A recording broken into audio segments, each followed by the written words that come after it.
വീരാണി ആളൂരാണ് നമ്മളിപ്പോൾ എത്തി നിൽക്കുന്നത്. അതിമനോഹരമായ നെൽവയലുകളും ഭൂപ്രകൃതിയും കൊണ്ട് നിറഞ്ഞ ഒരു അത്യുഗ്രൻ സ്ഥലം. അവിടെയാണ് നമ്മളിപ്പോൾ വന്ന് നിൽക്കുന്നത്. അവിടെ നിന്ന് നമ്മൾ കുറച്ചുകൂടി മുമ്പിലോട്ട് പോയപ്പോൾ നമ്മൾ അടുത്തതായി കാണുന്ന ഒരു സ്ഥലത്താണ് എത്തിയത്. അവിടെ നമ്മൾ മുമ്പോട്ട് പോകുമ്പോൾ നമുക്കൊരു പഴയ ഒരു അമ്പലം നമുക്ക് കാണുവാനായിട്ട് സാധിക്കും. കുറേ വർഷങ്ങളായിട്ട് പൊളിഞ്ഞു കിടക്കുന്ന ഒരു പഴയ ഒരു അമ്പലമാണ്. എന്തുകൊണ്ടാണ് ഇപ്പം പ്രവർത്തനരഹിതമായിരിക്കുന്നതെന്ന് അറിയില്ല.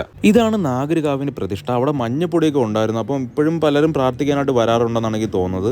ഈ കോവിൽ പൂർണ്ണമായിട്ടും കല്ലിൽ പണി കഴിപ്പിച്ച ക്ഷേത്രമാണ്. പിന്നെ ഒരുപാട് വർഷത്തെ പഴക്കമുള്ളതുകൊണ്ട് തന്നെ ഒരുപാട് കേടുപാടുകൾ സംഭവിച്ചിട്ടുണ്ട്. 4 വശവും കാടുകളാൽ ചുറ്റപ്പെട്ട ഒരു അമ്പലമാണ് ഇത്. ആ കോവിലിന് എത്രത്തോളം പഴക്കമുണ്ടെന്ന് ഈ അമ്പലത്തിന്റെ മുമ്പിൽ നിൽക്കുമ്പോൾ നമുക്ക് മനസ്സിലാവും. അമ്പലത്തിന് മുമ്പിലുള്ള പുഴയിലാണ് ഇത്രയും ആമ്പൽ ചെടികൾ അതിമനോഹരമായി പൂത്ത് നിൽക്കുന്നത്. അതൊരു വല്ലാത്തൊരു കാഴ്ചയാണ്, അതിമനോഹരമായ കാഴ്ച. ശരിക്കും വീരാണി ആളൂര് എന്തുകൊണ്ടാണ് കൂടുതൽ ആൾക്കാരും വരുന്നതെന്ന് ചോദിച്ചാൽ, നമ്മുടെ മുമ്പിൽ കാണുന്ന ഈ സ്ഥലത്തൂടെ ഒരു റെയിൽവേ ട്രാക്ക് ഉണ്ട്.